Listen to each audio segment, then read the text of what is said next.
Xoş gördük, əziz izləyicilər. Biz bugün hara gedirik? Gözəl Nabrana gedirik. Bak, postlara bak. Gedirik Elfaroya.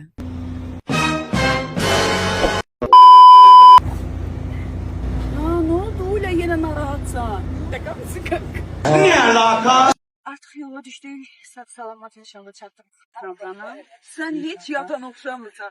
Valla biz yukarıda yarım saat. Ne anlatıyorsun be abla, gözünü seveyim be abi. Söhbət eləməliyəm sən. Video paylaşırsan. Yolumuz Nabrana.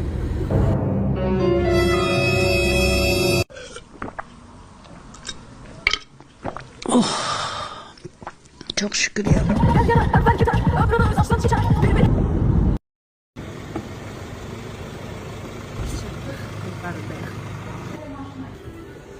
Elfaro'da millet var. Çok şükür her şey güzeldi.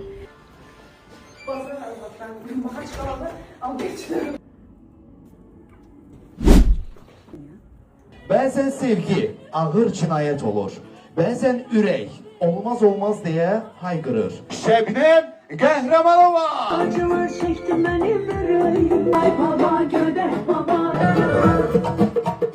Ve bugünümüzün sonu Elfaro'da çok güzel bir akşam yaşadık. Güzel bir konser programımız oldu. Öpürəm hər-birinizi, bütün Nabrananı sevenlere dərin teşekkür bildirirəm. Görüşmək ümidiyle.